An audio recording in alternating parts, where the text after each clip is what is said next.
என் அன்பு பிள்ளைகளே, நான் இருக்கிறேன். நீ ஏன் கவலைப்படுகிறாய்? உன் வாழ்வில் நான் இருக்கிறேன். உன் வீட்டில் நான் இருக்கிறேன். உன் குடும்பத்தில் நான் இருக்கிறேன். இந்த நொடியில் கூட உன் அருகில் நின்று கொண்டிருக்கிறேன். எனக்கு என்ன செய்வது என்றே தெரியவில்லை என்று நீ இரவில் தனியாக அழுகிறாய். கடன் சுமையால் தூக்கமின்றி புரளுகிறாய். என்று யாரிடம் கடன் கேட்பது என்று காலையிலேயே கவலையுடன் எழுகிறாய். ஆனால் நான் உன்னுடன் இருக்கிறேன். என் பிள்ளைகளின் பள்ளிக் கட்டணத்தை எப்படி கட்டுவது என்று தவிக்கிறாய். வீட்டு வாடகை நிலுவையை எப்படி கொடுப்பது என்று கவலைப்படுகிறாய். மருந்து வாங்கக்கூட பணம் இல்லையே என்று கலங்குகிறாய். நான் உன் கண்ணீரை பார்க்கிறேன். ஆனால் இனி கவலைப்பட வேண்டாம். நான் உனக்கு வாக்களிக்கிறேன். உன் கடன் சுமை விரைவில் தீரும். புதிய வருமான வழிகள் திறக்கும். எதிர்பாராத உதவிகள் கிடைக்கும். உன் பிள்ளைகளின் கல்வி தொடரும். கடன் கொடுத்தவர்கள் வீட்டு வாசலில் வந்து நிற்கும்போது உன் மானம் போவதாக நினைக்கிறாய். குடும்பத்தினர் உன் தலை குனிவதாக வருந்துகிறாய். ஆனால் இனி அந்த நிலை மாறும். நான் உன் கௌரவத்தை காப்பாற்றுவேன். வட்டி கட்ட முடியாமல் அசல் தொகை பெருகிவிட்டதே என்று கலங்குகிறாய். ஒரு கடனை அடைக்க இன்னொரு கடன் வாங்கும் சுழற்சியில் சிக்கித் தவிக்கிறாய். உன் நிலையை நான் புரிந்து கொள்கிறேன். விரைவில் இந்த சுழற்சியில் இருந்து விடுதலை கிடைக்கும். உன் மனைவி பிள்ளைகள் முன் உன் கண்ணீரை மறைக்கிறாய். அவர்கள் பசியோடு இருக்கும்போது உன் நெஞ்சம் வெடிக்கிறது.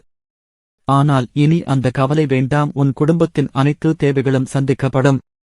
உன் தொழில் நஷ்டத்தில் இருக்கிறது. வியாபாரம் சரியாக நடக்கவில்லை. கடைக்கு வாடகை கொடுக்க முடியவில்லை.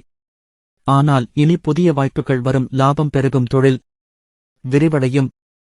வங்கிக் கணக்கில் பணம் சேரும். நீ நேர்மையாக வாழ்கிறாய். யாருக்கும் தீங்கு செய்வதில்லை. கடின உழைப்பால் முன்னேற முயற்சிக்கிறாய். உன் நேர்மையான வாழ்க்கைக்கு நான் நிச்சயம் வெகுமதி தருவேன். உன் முயற்சிகள் வெற்றி பெறும். குடும்பத்தில் அடிக்கடி சண்டைகள் வருகின்றன. கணவன் மனைவியிடையே பிரச்சனைகள் வருகின்றன. பணம் இல்லாததால் மன அழுத்தம் அதிகரிக்கிறது. ஆனால் இனி அமைதி திரும்பும். அன்பு பெருகும். மகிழ்ச்சி நிலவும். உன் பிள்ளைகளின் எதிர்காலத்திற்காக கவலைப்படுகிறாய். அவர்களின் கல்வி, திருமணம் என எல்லாவற்றிற்கும் பணம் தேவைப்படுகிறது. ஆனால் நான் அவர்களை நல்வழிப்படுத்துவேன். உயர்ந்த நிலைக்கு கொண்டு செல்வேன். நீ செய்யும் பிரார்த்தனைகள் வீண் போகாது. உன் கண்ணீர் வீணாகாது. நான் உனக்கு புதிய நம்பிக்கையை தருகிறேன். புதிய பாதையை காட்டுகிறேன். வறுமையின் இருள் விலகி செல்வத்தின் ஒளி பிறக்கும். உன் உடல் நலம் பாதிக்கப்பட்டிருக்கிறது. மருத்துவ செலவுக்கு பணம் இல்லை. மருந்து தாங்க முடியவில்லை. ஆனால் இனி உன் உடல் நலம் மேம்படும். தேவையான சிகிச்சை கிடைக்கும். முழு சுகம் பெறுவாய். நீ யாருக்கும் தீங்கு செய்யவில்லை. கடனை திருப்பிக் கொடுக்க வேண்டும் என்ற நல்ல எண்ணம் உள்ளவன். உன் நேர்மையான எண்ணத்திற்கு நான் நிச்சயம் பலன் தருவேன். உன் கடன் சுமை விரைவில் தீரும். என் மகனே, மகளே, உன் கண்ணீரைத் துடை. புதிய நம்பிக்கையுடன் எழுந்து நில். நான் உன்னுடன் இருக்கிறேன். உன் கஷ்டங்களை யாரிடமும் சொல்ல முடியாமல் உள்ளுக்குள்ளேயே அழுகிறாய். ஆனால் என்னிடம் சொல். நான் உன் அருகில் இருக்கிறேன். உன் துயரங்களை புரிந்து கொள்கிறேன். உனக்கு தீர்வு காண்பேன். என் மகனே, மகளே, இந்த சோதனைக் காலம் உன்னை வலிமைப்படுத்தும். உன் நம்பிக்கையை வளர்க்கும். உன் எதிர்காலத்தை ஒளிமையா ஆக்கும். நான் உன்னுடன் இருக்கிறேன். என் அன்பு என்றும் உன்னுடன் இருக்கும். ஆமென், ஆமென். என் அன்பான பிள்ளைகளே, உங்கள் மனதின் ஆழத்திலிருந்து நீங்கள் இந்த வார்த்தைகளை கவனமாக கேட்டுக்கொள்ள வேண்டும்.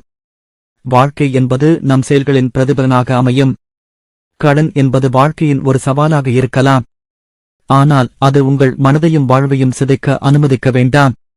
நீங்கள் கடன் தலைக்கு மேலாக வந்துவிட்டது என்று நினைத்தாலும் அதில் மூழ்கி உங்கள் வாழ்க்கையை சுகமாக மாற்ற வேண்டாம். நம்பிக்கை இருந்தால் கடனையும் சமாளிக்க முடியும். கடன் கொடுத்தவர்கள் உங்கள் வீட்டின் வாசலில் வந்து தகாத வார்த்தைகளால் உங்களை அவமானப்படுத்தினாலும் நீங்கள் இறைவன் மீது நம்பிக்கையுடன் இருக்க வேண்டும். கடன் எடுப்பது ஒரு சிறு விஷயமாக தோன்றலாம். ஆனால் அது நேரம் செல்ல செல்ல பெரிய சுமையாக மாறலாம். அதனால் கடன் எடுப்பதை ஒருவேளை தவிர்க்க முடியாது என்றால் அதை பொறுப்புடன் யோசித்து செய்யுங்கள். உங்களின் தேவைகளை குறைக்க விருப்பங்களை கட்டுப்படுத்தவும் முயற்சி செய்யுங்கள். பழக்கங்களை மாற்றுவது கடனைக் குறைக்க ஒரு முக்கியமான வழி. என் பிள்ளைகளே, உங்களிடம் உழைப்பின் தைரியமும் திறமையும் உள்ளது. நீங்கள் உங்களது கடனை முடிப்பதற்கு முழு மனதோடு உழைக்க வேண்டும். சில நேரங்களில் நீங்கள் மனம் தளரலாம். அப்போது என் மீது முழு நம்பிக்கையையும் வை. நான் உங்களின் முயற்சிகளை ஆசீர்வதிக்கிறேன். உங்கள் சுமைகளை குறைக்கிறேன். கடன் கொடுத்தவர்களைப் பற்றிய உங்கள் கோபத்தையும் கவலையும் தாழ்த்துங்கள். அவர்கள் கடனை திருப்பிப் பெறுவது அவசியம் என்பதால் அவர்களை வெறுக்க வேண்டிய அவசியமில்லை. அவர்கள் மனம் மாறும்படி நீங்கள் மென்மையாக நடந்து கொள்ளுங்கள். கடன் சுமை குறைய வேண்டுமென்றால் உங்களின் நம்பிக்கை, பணியாற்றும் மனப்பான்மை, தகுந்த திட்டமிடல் ஆகியவை முக்கியம். உங்கள் செலவுகளை குறைத்து சேமிப்பு வழிகளை அமைக்கவும். தேவையற்ற செலவுகளை தவிர்த்து உங்களின் முழு கவனத்தையும் கடன் திருப்பிக் கொடுக்கும் மீது செலுத்துங்கள். நீங்கள் கடன் கொடுத்தவர்களின் பேச்சால் மனம் தளர வேண்டாம். அவர்கள் பேசும் தீய வார்த்தைகளில் உங்கள் மனதை சிக்க விடாதீர்கள். நீங்கள் செய்யும் ஒவ்வொரு முயற்சியையும் இறைவன் பாராட்டுவார், உங்கள் சுமைகளை எளிதாக்குவார். இரவு முழுவதும் என் அருகில் இருந்து நான் உங்களை பாதுகாத்து நிற்கிறேன். உங்கள் வாழ்வியல் ஒவ்வொரு நாள் உங்களின் கடன் சுமையை குறைக்கும் புதிய வழியை தரும். நீங்கள் என் மீது நம்பிக்கை வைத்தால் உங்களின் அனைத்து பிரச்சனைகளும் தீர்க்கப்படும். நீங்கள் கடன் சுமையிலிருந்து விடுபட்டவுடன் நீங்கள் அனுபவிக்கும் அமைதியும் மகிழ்ச்சியும் சொல்ல முடியாதது. அந்த சந்தோஷத்துக்காக நீங்கள் இன்று ஒரு சிறிய முதல் முயற்சி தொடங்குங்கள். உங்கள் கடனை சீராக செலுத்துவதற்கான திட்டம் அமைக்கவும். அதை பற்றிய உறுதியுடன் செயல்படவும். நீங்கள் குற்ற உணர்ச்சியால் மனதை காயப்படுத்திக் கொள்ள வேண்டாம். மாற்றம் செய்யும் எண்ணம் உள்ளதாலேயே நீங்கள் இங்கே இருக்கிறீர்கள். உங்கள் வாழ்வை மீண்டும் வழிமொழிக்க நான் உங்களுக்கு துணை நிற்கிறேன். கடன் சுமையை உங்களின் வாழ்வியல் முடிவாக நினைக்க வேண்டாம். அது வெறும் ஒரு சோதனை மட்டுமே. இறைவன் உங்கள் தைரியத்தையும் உழைப்பையும் கண்டு உங்களுக்கு தேவையான அனைத்து உதவிகளையும் அளிப்பார். உங்கள் மனதை உறுதியாக வைத்திருங்கள். உங்கள் முயற்சியில் நம்பிக்கை கொண்டு செயல்படுங்கள். நீங்கள் கடன் சுமையிலிருந்து விடுபட பல முடிவுகளை எடுக்க வேண்டும். சில தடவை அது கடினமாகவும் இருக்கும், ஆனால் அதை உங்கள் வாழ்க்கையின் ஒரு பகுதியாக கருதுங்கள். அந்த பயணத்தில் நான் உங்கள் ஒவ்வொரு அடியையும் ஆசீர்வதிக்கிறேன். எந்த கஷ்டமும் நிரந்தரமாக இருக்காது. இன்றே உழைக்கத் தொடங்குங்கள்.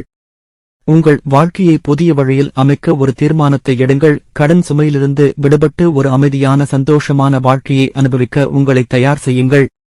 நான் உங்களை வழிநடத்தும் கைகளை நீட்டியிருப்பேன். உங்கள் பயணத்தில் உற்சாகத்துடன் நீங்க முன் செல்லுங்கள். உங்கள் வாழ்க்கையை ஒளியுடன் நிரப்புங்கள். உங்கள் குடும்பத்திற்கும் மகிழ்ச்சியை கொடுங்கள். ஆமென், ஆமென்.